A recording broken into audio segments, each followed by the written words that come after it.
saya Fitriani Sinaga, saya dari CGP Angkatan 11 Kabupaten Samosir, dan di sebelah saya ada kepala sekolah yang bernama Rosmian Haro dari sekolah dari SD Negeri 7 Tambadolo, Kecamatan Setiotio, Kabupaten Samosir. Dan sebentar lagi saya akan melakukan wawancara bersama dengan Ibu Kepala Sekolah dalam rangka pengambilan keputusan terhadap kasus-kasus dilema etika. Selamat menyaksikan. Baik Ibu, selama ini Ibu, bagaimana Ibu menjalankan pengambilan keputusan di sekolah Ibu, terutama untuk kasus-kasus di mana ada dua kepentingan yang sama-sama benar atau sama-sama mengandung nilai kebajikan Ibu? Baik Bu, sebelum keputusan diambil, terlebih dahulu kita menemukan fakta. Siapa yang terlibat, membuat alternatif solusi, dan membuat keputusan, dan merefleksikan secara bersama dengan warga sekolah. Oke, baik Ibu. Selanjutnya Bu, langkah-langkah atau prosedur seperti apa yang biasa Ibu lakukan selama ini? Nah, yang langkah-langkah yang saya lakukan, mengidentifikasi masalah, mengklarifikasi tujuan khusus yang diinginkan, dan melakukan diskusi dengan pihak-pihak yang terlibat dalam pengambilan keputusan. Oke, baik Ibu. Lalu Ibu, hal-hal apa saja yang selama ini Ibu anggap paling efektif dalam pengambilan keputusan pada kasus dilema etika? Yang pertama, mencari tahu siapa saja yang terlibat. Kemudian yang kedua, membuat alternatif pemecahan masalah. Yang ketiga, melakukan diskusi bersama-sama warga sekolah dan menemukan solusi melalui keputusan. Itu saja, Bu. Oke. Hal-hal apa saja Bu yang selama ini merupakan tantangan yang Ibu dapatkan dalam pengambilan keputusan pada kasus-kasus dilema etika Ibu? Nah, tantangan yang kita ambil dalam keputusan itu yaitu keputusan yang dibuat yang bertentangan dengan peraturan atau tata tertib yang berlaku di sekolah. Kemudian, keputusan yang belum tetap tentu langsung diterima oleh berbagai pihak.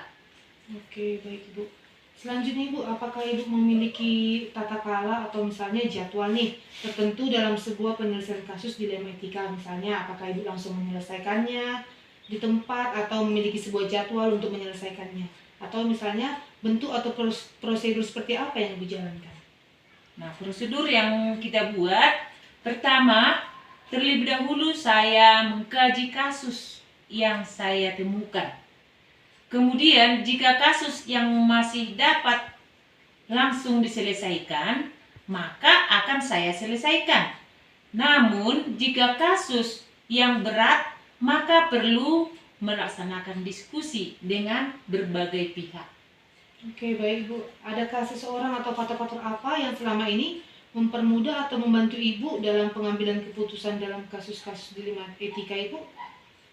Nah, melalui diskusi bersama warga sekolah atau pihak yang terkait dalam penyelesaian masalah. Pengalaman yang saya hadapi atau yang saya alami dalam menghadapi berbagai kasus. Baik Ibu, dari semua hal yang sudah Ibu sampaikan, pembelajaran apa yang dapat Ibu petik dari pengalaman mengambil keputusan dilema etika Ibu? Oh ya, setiap pengambilan keputusan pasti akan memiliki risiko. Maka itu buatlah suatu keputusan yang paling mengurangi risiko yang akan terjadi. Kemudian, setiap pengambilan keputusan harus dilakukan sesuai dengan nilai kebajikan dan berpihak pada murid. Dan yang terakhir, kita menganalisis setiap masalah dengan baik agar dapat menentukan apakah masalah yang termasuk dilema etika. Itu saja, Bu. Oke Bu, baik Ibu, terima kasih Bu sudah melakukan wawancara pada saat ini. dari berbagai pengalaman yang sudah Ibu sampaikan, saya dapat menarik bahwa memang dalam pengambilan keputusan pasti ada risikonya, begitu ya Bu ya? Iya Bu. Dan kita seharusnya mempertimbangkan dengan baik dalam membuat keputusan begitu. Baik Ibu, terima kasih Bu sudah memberikan waktunya untuk dapat saya wawancarai. Selamat siang Ibu. Selamat siang, terima kasih. Arahkan pandangan ke depan. Halo semuanya, saya Fitriani Sinaga, CGP Angkatan 11 bersama dengan Ibu Kepala Sekolah Yang itu Wasinaga dari dari SD Negeri 13 Pasauran. Kami akan melakukan sesi wawancara terkait mengenai pengambilan keputusan yang berkaitan dengan kasus-kasus dilema etika. Selamat menyaksikan. Siang Ibu. Siang Bu. Terima kasih ya Ibu ya sudah memberikan kesempatan kepada saya untuk dapat mewawancara Ibu pada siang hari ini.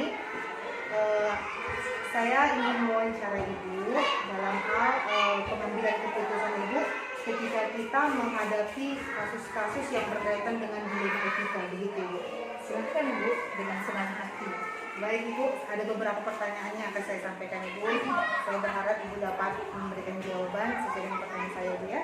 Baik Ibu, begini Bu, selama ini Bu, bagaimana Ibu dapat mengidentifikasi kasus-kasus yang merupakan dilema etika atau rujukan moral? Baik Ibu, dalam mengidentifikasi kasus yang merupakan dilema etika, biasanya saya menentukan terlebih dahulu siapa yang terlibat dalam kasus tersebut. Kemudian saya mengumpulkan fakta-fakta di lapangan dari berbagai sumber.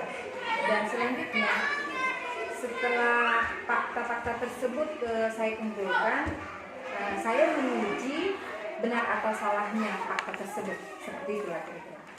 Oke Bu.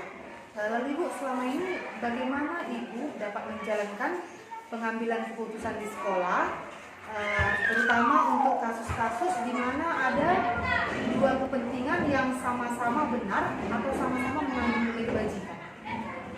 Baik Bu, dalam mengambil keputusan, saya biasanya mendiskusikan terlebih dahulu dengan keluarga di sekolah saya, biar bisa tercapai kesepakatan bersama.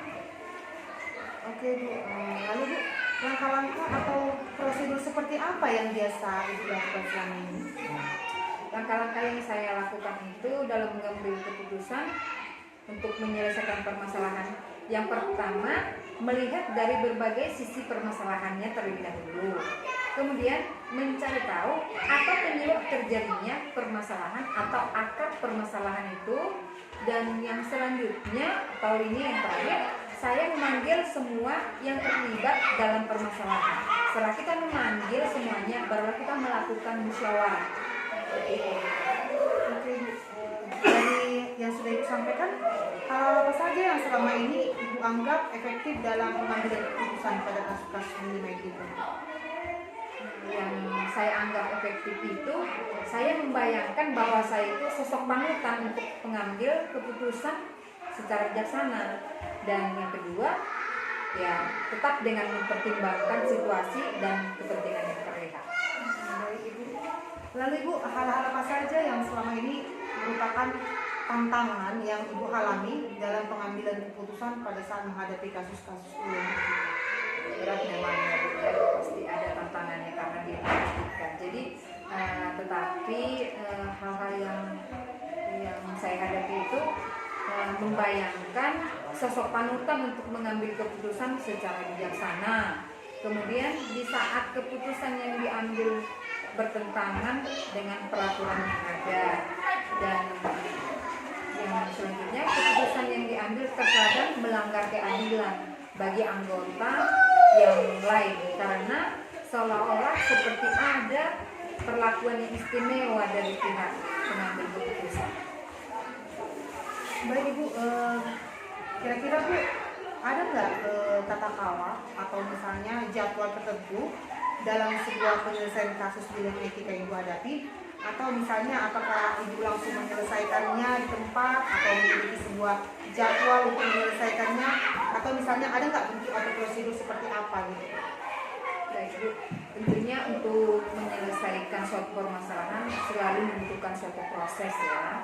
dan juga pemikiran yang tidak cepat, karena dalam menyelesaikan masalah atau dalam mengambil keputusan kita tidak boleh terburu-buru.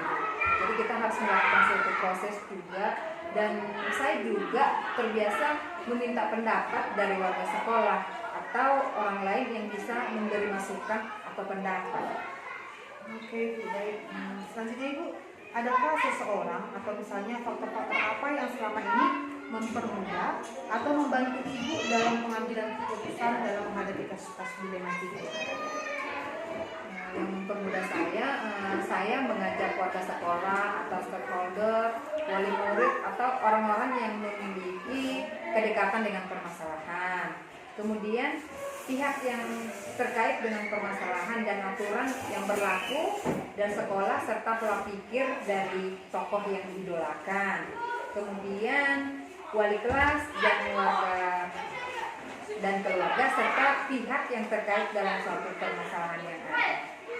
Oke, baik Bu. Yang terakhir Ibu, dari semua hal yang sudah Ibu sampaikan Ibu, pembelajaran apa yang Ibu dapatkan dari pengalaman Ibu pada saat mengambil keputusan yang berkaitan dengan dilematika? Baik, pembelajaran yang saya dapatkan itu seperti yang kira-kira Bu, saya menjadi lebih bijaksana dalam menganalisis sebuah permasalahan untuk dijadikan pertimbangan dalam mendapatkan solusinya.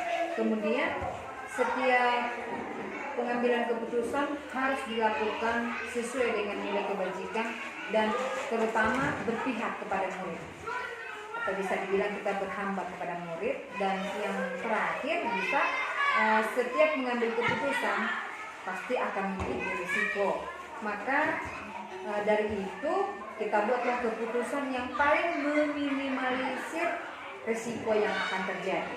Kira-kira seperti itu lah. Oke, baik Bu. Dari semua yang sudah saya dengarkan dari jawaban-jawaban Ibu, sungguh jawaban yang sangat memberikan inspirasi bagi saya Ibu.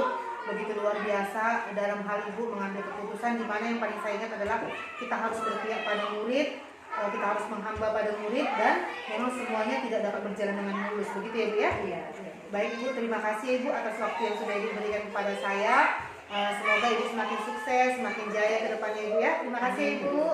Sia-sianya kita